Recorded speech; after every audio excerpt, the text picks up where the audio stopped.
Lights, camera, action. Welcome back, dear readers, to another thrilling episode of Rainbow Spotlight, where we uncover the hidden histories of Hollywood's most intriguing LGBTQ+ figures. Today, we're turning back the clock to the golden age of Hollywood, an era of glitz, glamour, and closely guarded secrets. Prepare to be shocked as we reveal the true stories of 5 iconic celebrities who lived double lives, balancing their public personas with their private truths. In this edition, we'll be peeling back the curtain on the lives of Tyrone Power, Raymond Burr, Van Johnson, George Cuor, and Anthony Perkins. These men were more than just silver screen idols.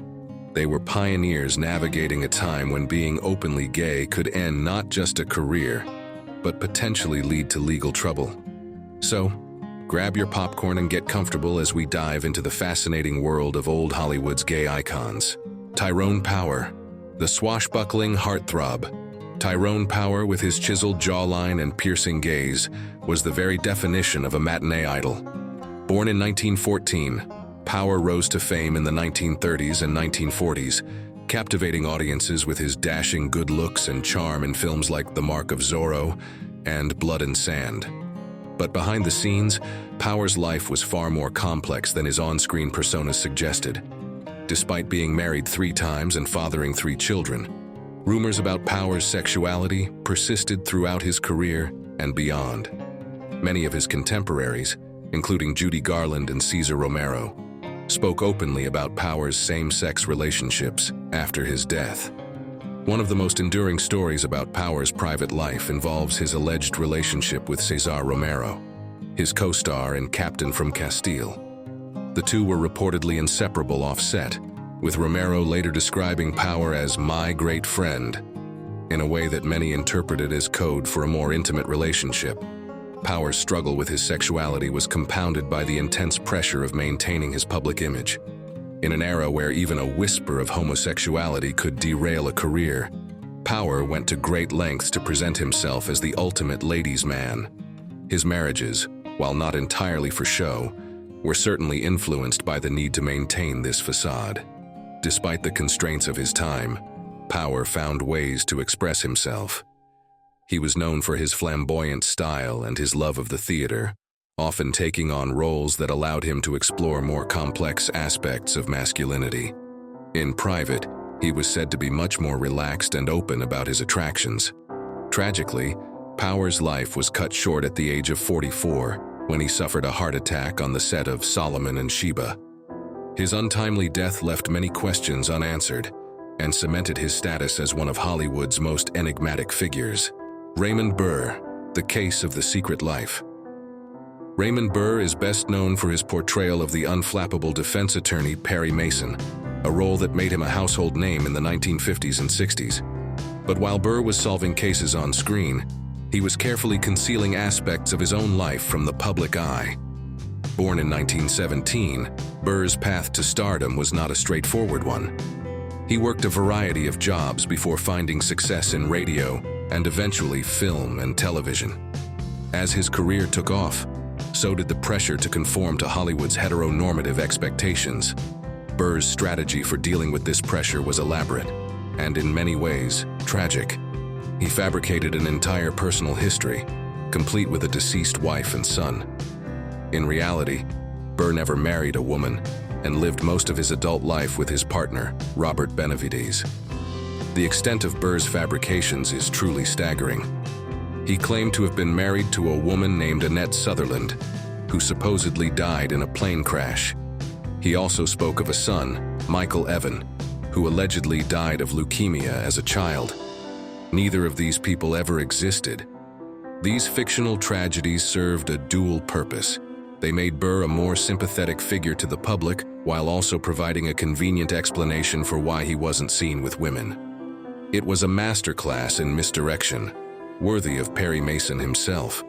Despite the elaborate charade, Burr's relationship with Benavides was an open secret in Hollywood circles. The two met on the set of Perry Mason in 1960 and remained together until Burr's death in 1993. They shared a passion for horticulture and together ran an orchid and vineyard business. In his later years, Burr became known for his philanthropy, particularly his support of cancer research. This generosity, combined with his enduring popularity as an actor, helped to insulate him from the kind of scrutiny that might have exposed his carefully constructed persona. Burr's story is a poignant reminder of the lengths to which LGBTQ+ individuals in the public eye once had to go to protect themselves. It's a testament to both the oppressive nature of the times and the resilience of those who found ways to live their truth, even if only in private. Victor Garber, a versatile star's journey. From the decks of the Titanic to the halls of a CIA office, Victor Garber has captivated audiences with his chameleon-like ability to inhabit diverse roles. Born in 1949 in London, Ontario, Garber's path to stardom began on the stages of Toronto before he set his sights on the bright lights of Broadway. Garber's career is a testament to his range as an actor. Can you name another performer who's played both Jesus Christ in Godspell and a spy's father, Jack Bristow in Alias? This versatility has earned him multiple Emmy and Tony nominations, solidifying his place as one of Hollywood's most respected character actors. But it's not just his on-screen personas that make Garber fascinating. In 2013, at the age of 64, he publicly confirmed his long-term relationship with artist Rainer Andreessen. The couple tied the knot in 2015. How might this late-in-life coming out have impacted Garber's career and personal life? "I've always tried to do different things because I don't want to be pigeonholed," Garber once said. This quote not only reflects his diverse career but also mirrors his journey of self-acceptance. How do you think this philosophy has shaped his choices both on and off screen? Garber's commitment to making a difference extends beyond his performances. He's been a vocal advocate for Alzheimer's awareness, a cause close to his heart after losing his mother to the disease. "It was a very personal and painful journey," he shared, "but it also taught me so much about love and compassion." How might this experience have influenced his approach to acting in life? From his recent roles in popular TV series like The Flash and Legends of Tomorrow to his enduring stage presence, Garber continues to prove that talent knows no age limit. As you reflect on his career, consider this. How has Victor Garber's ability to reinvent himself throughout the decades contributed to his longevity in the entertainment industry? In an era where typecasting is common, Garber stands out as a true chameleon. Whether he's playing a ship's architect, a spy, or a superhero's ally, he brings depth and nuance to every role. What do you think is the secret to his ability to disappear into such varied characters? As we celebrate the career of this Canadian-born, American-embraced star, one question remains. What role would you love to see Victor Garber take on next? Van Johnson, the boy next door with a secret. With his red hair, freckles, and wholesome good looks, Van Johnson epitomized the boy next door image that was so popular in 1940s Hollywood. Born in 1916, Johnson's rise to fame coincided with World War II, during which he became one of MGM's most bankable stars. Johnson's on-screen persona was that of the all-American heartthrob, often cast as the guy who got the girl in the end. Off-screen, however, Johnson's life was far more complicated. Despite being married to Eve Abbott Wynn for over 20 years, Johnson was widely known in Hollywood circles to be gay. The marriage itself had a scandalous beginning. Eve was previously married to Johnson's best friend, Keenan Wynn. She divorced Wynn to marry Johnson in what many saw as a calculated move to quash rumors about Johnson's sexuality. The arrangement was reportedly orchestrated by Louis B. Mayer, the powerful head of MGM Studios, who was concerned about protecting Johnson's image and, by extension, the studio's investment in him. Despite the marriage, whispers about Johnson's true orientation persisted. He was known to frequent gay bars and was often seen in the company of men in a way that raised eyebrows even in the relatively permissive atmosphere of Hollywood. Johnson's struggle with his public image and private desires took a toll. He battled alcoholism for much of his life, a common affliction among closeted stars of the era. The pressure of maintaining his facade while denying his true self led to periods of depression and erratic behavior. In later years, Johnson became more open about his sexuality, at least in private circles. After his divorce from Eve in 1968, he lived a quieter life, occasionally appearing in television shows and dinner theater productions. He never officially came out, but his silence on the matter in his later years spoke volumes. Johnson's story is a classic example of the lavender marriage, a union between a gay man and a woman, often a lesbian, designed to conceal their true sexual orientations.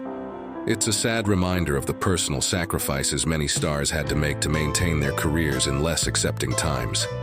George Cukor, the director's cut.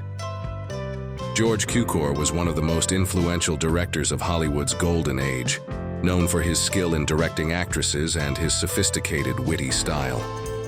Born in 1899, Cukor's career spanned decades and included such classics as The Philadelphia Story, My Fair Lady, and A Star is Born.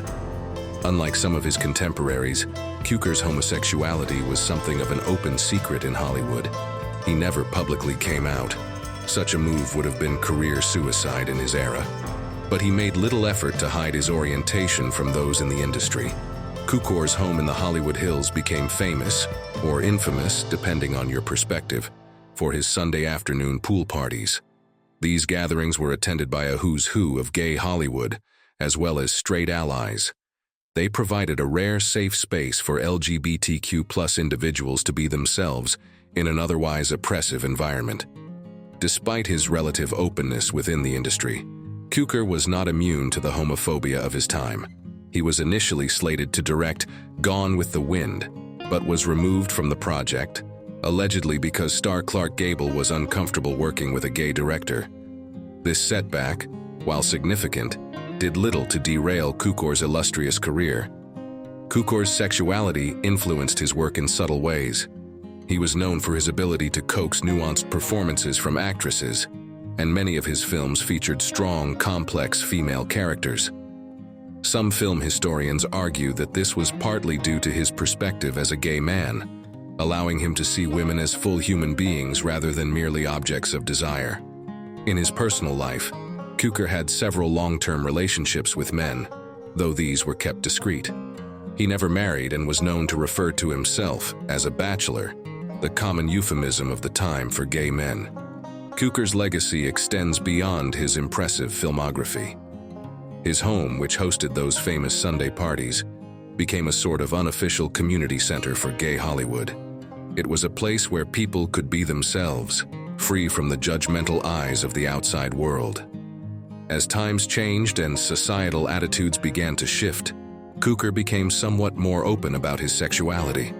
In his later years, he was known to mentor younger gay filmmakers, helping to pave the way for greater LGBTQ+ representation in the industry. When we look back on these 5 remarkable lives, it's clear how much pressure and scrutiny LGBTQ+ individuals endured during old Hollywood. These men lived in a time when embracing their true identities could have jeopardized their careers, or worse. Yet each found moments of authenticity and connection in their own distinct ways. Their journeys stand as a powerful testament to the resilience of the human spirit and the unrelenting need for self-expression and love. They also remind us of the progress we've made in LGBTQ+ acceptance, while emphasizing that the fight for equality is far from over. As we bring this chapter of Hollywood history to a close, let's take a moment to honor these pioneers who helped open the door to greater acceptance and inclusivity in the entertainment world. Their battles and victories are woven into the fabric of LGBTQ+ history and the ongoing pursuit of equality.